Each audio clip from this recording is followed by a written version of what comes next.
po mga ka-greenie, good day po mga ka-greenie. Saan man kayong dako ng mundo, good morning po sa inyong lahat. Kumusta po ang inyong mga succulent dyan? Dito medyo umambon. Yan po nabasa yung aking sahig. Pero lumabas na si Haring Araw. Ayun At ngayon, meron akong isi-share sa inyo about sa aking mga succulent. Pero bago yan, ipakita ko muna yung pangalawa kong stinky ay hindi ko na naabutan bumuka. Nanguluntoy na siya agad kasi ito yung una. Ayan, ayan siya, bumagsak na siya. Tapos ito yung pangalawa, lagay ko siya dito. At meron na namang palabas. Ayan magpapangatlo na naman ito. And for today's video, i-share ko po sa inyo, may nag-comment sa comment box ko, si Kat Dilega, bakit po daw may net yung aking mga succulent. So ito siguro yung nakita niya. Ayan, before nung binidyo ko yung aking mga lipro pa, wala pa siyang ganyan. Ngayon, nilagyan ko po. Ito ay net na ang manok, maingay, tumitilaok. Ito ay mesh tape. Ginagamit ko ito doon sa pot kapag malaki ang butas. Gaya nito yan. Nilalagyan ko siya ng mesh tape sa ilalim para hindi matapon yung soil. So ito yung gamit ko. Siguro yung mga plantito-plantita, alam nila yan. Bakit ako may ganyan sa aking mga babies or mga iilan kong mga succulent? Ayan po. Dahil po may salbahe dito sa amin, dito sa area ko. Dahil nga open yung area ko. Ayan, wala po siyang bubong. Compare dito, yan. Before kasi, meron akong steel matting, pagkatapos may bubong yan. Ngayon po, wala na siyang bubong. So, open siya sa mga ibon, sa mga hayop, lahat ng mga lumilipad yon. Ang problema ko po dito ay yung mga ibon na maya at kalapate. Yung maya po, sabi ni Jam, ay gusto nila, attractive po sila sa, ayan po rice hull. Ayan po yung kinakalkal nila dito sa aking garden. Dito sa soil ng mga succulent ko kasi yun pala yung pagkain nila. Hindi ko naman pwedeng hindi lagyan ng rice hull yung aking potting mix kasi kasama talaga yun sa mixture ng aking potting mix. Yun yung mga nakaraan kong problema nung nag-open na itong aking garden na wala siyang bubong. Kasi pati yung mga ayan yung mga nandito ko na astro ko tsaka aking gymno, kinakalkal nila. Even yung mga ayan na niready ko na potting mix, kinakalkal nila yan. Ayan kinakalkal nila. Kaya ano kaya ang magiging solusyon ko? Nung nilagyan ko sila ng net, ayan ayaw nila kasi ng may harang. Hindi na sila dumadapo. At nilagyan ko pa sila ng paminta. Kasi nabasa ko nga na ayaw nila ng mga amoy ng paminta, ng mga cinnamon. So pag ganyan, nilagyan ko sila ng net, hindi na sila dumadapo kasi may net na, may nakaharang na. Yan kinakalkal po nila. Nuubos po nila. Hindi naman nila ginagalaw yung mga succulent. Ang gusto lang nila yung rice hull lang po. Kagaya niyan dito. Hindi nila ginagalaw yung mga ganito.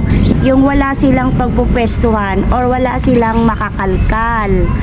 Yan, kagaya nito, marami, jumpak yung kanyang hitsura. Hindi nila dinadapuan yan, hindi nila kinakalkal kasi dito pa lang, di sila makapasok dito. So, ang gusto nila, yung open. Yung kagaya po niya, ayan may pwesto pa. Yan, may space pa. Kaya yung mga may space, yun po yung nilalagyan ko ng mesh tape. Kaya meron siyang ganyan. Ayan po, oh. Ito lang po yung mga nilagyan ko kasi kagaya nitong Super Balm, may space pa siya. Ito ring Pred Ives, may space pa siya. Dumadapo sila dyan. Ito namang Sedum Adolphi, hindi sila dumadapo kasi ayan, oh, meron dito, puno dito. So, hindi sila nakakapasok dito sa ilalim kapag puno yung ganyan. Ito rin, dinadapuan din nila kasi medyo may space pa. Kasi pag kinalkal po nila yung soil or yung rice hull, nahuhulog po, naiinis ako kasi naka-stable na siya, tapos kinakalkal nila, nahuhulog po dito. Kagaya niyan, oh, gustong gusto po nila yan, open siya dyan, oh, open po yan. Ito, nakalkal niya na yan, nakalkal niya na yan.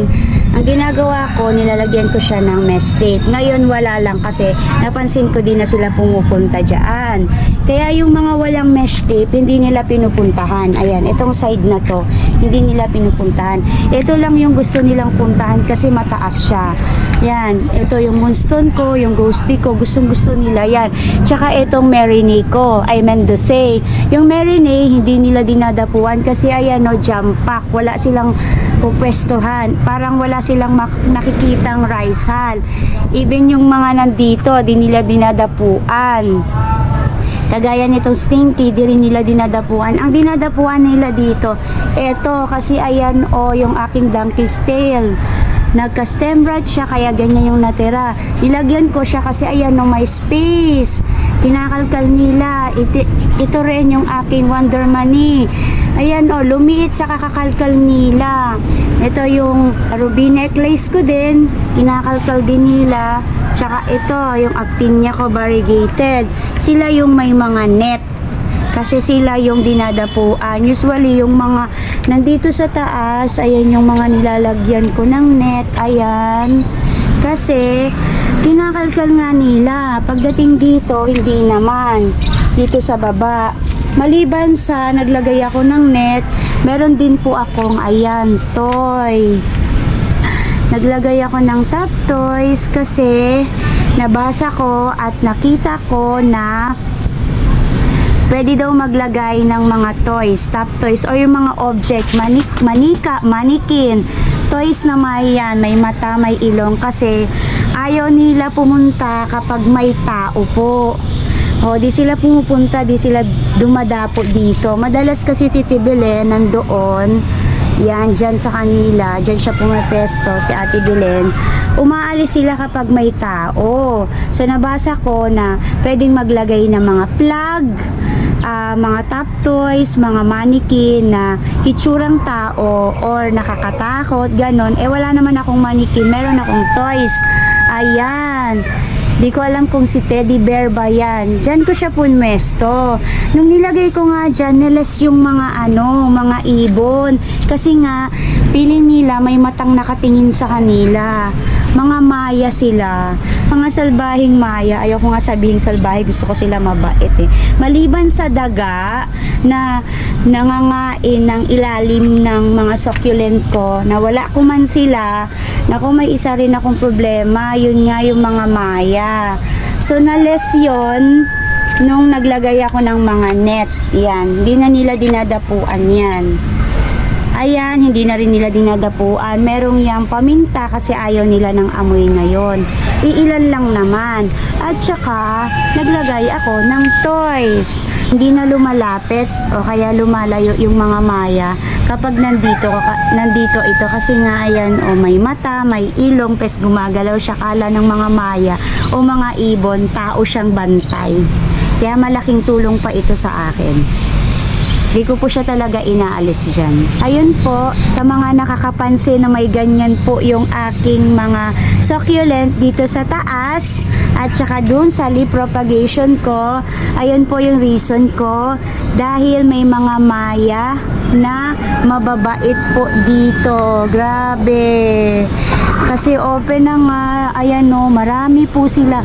Doon po sila galing, yung iba doon po, kagatapos yung iba po doon sa ibang mga bahay. Kung kung saan po sila galing. Meron din po doon, ayun, maraming halaman doon. Pero tinanong ko si ate, kahit itong nakapula na bahay, ayan, marami din po siyang halaman dyan. Tinanong ko siya kung dinadapuan siya ng maya. Hindi daw kasi wala ngang rice hull yung potting mix nila. Parang kasi yung potting mix nila loam soil lang. Purong loam soil. Walang rice hull. Naging problema ko siya talaga. Almost 2 months ko siyang naging problema talaga. Kung anong gagawin ko kung magtatanggal ako ng rice hull sa potting mix ko or i-continue ko pa dahil nga sa maya na yan. So, nagbasa-basa tayo. Yan. Nagtingin-tingin tayo kung anong maganda. Ayan muna, pansamantala, yung aking alternative na ginamit para sa mga maya at hindi sila makalkal, hindi sila madapuan. Yan, ang ganda po ng sikat ng araw ngayon sa amin. Kanina umambon, kaya medyo mabasa-basa po yung aking mga succulent.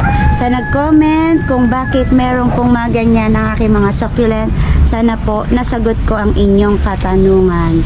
And that's it for today mga ka-greenie. Kung love po ninyo at nagko-collect din po kayo ng mga plants, kagaya ko, ayan po, cactus and succulent, please po, pa-like po and subscribe sa aking channel, Ana Duran po.